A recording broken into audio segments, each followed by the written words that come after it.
জয় গুরু। শ্রী শ্রী ঠাকুরের কিছু ছড়ার তাৎপর্য। অনুশ্রুতি একম খণ্ড। পুরুষ ও নারী তৎপর্য সহ। নারী যখন পুরুষ নিয়ে বন্ধুবান্ধবতায় ভাববেললি সহানুভূতি সেবায় এগিয়ে যায়, নারীর ব্যথায় নাই কোনো টান। ব্যস্ত পুরুষ নিয়ে অলক্ষিতে কামপেত্নী ধরেছে তার এগিয়ে। তাৎপর্য একজন নারী আরেকজন নারীর দুঃখ বেদনা বা প্রয়োজনকে যতটা সঠিকভাবে বুঝতে পারে, সে তুলনায় একজন পুরুষের দুঃখ বেদনা চাহিদাকে ততটা অনুধাবন করতে পারে না। তাই কোনো একজন নারী যখন অন্য কোনো নারীর দুঃখ বা বেদনায় টান অনুভব করে না, অথচ কোনো পুরুষের প্রয়োজন বা ব্যথায় টান অনুভব করে এবং বন্ধুসুলভ আচরণে তার সঙ্গ সান্নিধ্য বা সেবার লোভে এগিয়ে যায়, তখন বুঝতে হবে অলক্ষিতের সেই নারীর মনে অন্যায্য কামনার বোধ বাসা বেঁধেছে।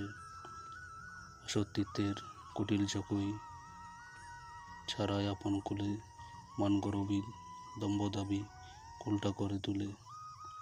তাৎপর্য একজন বিবাহিতা নারীর পক্ষে স্বামীর কুলই তার মর্যাদার সীমা। নিজ কুলের মর্যাদা রক্ষা করে চলা সতী নারীর কর্তব্য, কিন্তু সেই মর্যাদা বোধের প্রতি সামান্য শিথিলতা যদি আসে, তাহলে সে সতীত্বের বেড়া ভেঙে বেরিয়ে যাওয়ার জন্য সুযোগ খুঁজবে। কামনা পূরণের এই কুটিল চোখ নারীকে কুল ত্যাগ করতে প্ররোচিত করে। এমন নারী নিজের মান রক্ষার গর্বে অহংকারের দাবিতে নিজের মর্যাদাকে ভুলুণ্ঠিত করে সমাজের কুলটা আকালাপ করে। স্বামী ছাড়া পুরুষ সঙ্গে গোপন পথে করে যেতে নাইকো জানিস মেয়ে, রাখিস মনে করে। স্বামী ছেড়ে পুরুষান্তরে গেলে টান তাই ধরলে বলে, কামবিললি অবসতায় মেয়েরা সতীত্ব হারায়। তাৎপর্য বিবাহিতা নারীর এসব বিষয়ে খুব সাবধান থাকা প্রয়োজন। পরিবেশ পরিস্থিতি পুরুষের অবাধ্য মনকে কুপথে টেনে নিয়ে যায়। মনের এই ধর্ম মানুষের জানা নাই, একমাত্র জিতেন্দ্রীয় পুরুষ ছাড়া। কথায় আছে, মুনিরও মতিভ্রম হয়।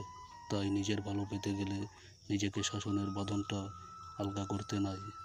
স্বামী ছাড়া অন্য পুরুষের সাথে অন্যায্য মেলামেশার অনিবার্য পরিণতি কামলোলুপতায় মেয়েদের সতীত্বহানি। সতীত্ব নারীর জীবনের প্রথম ও প্রধান বিষয়।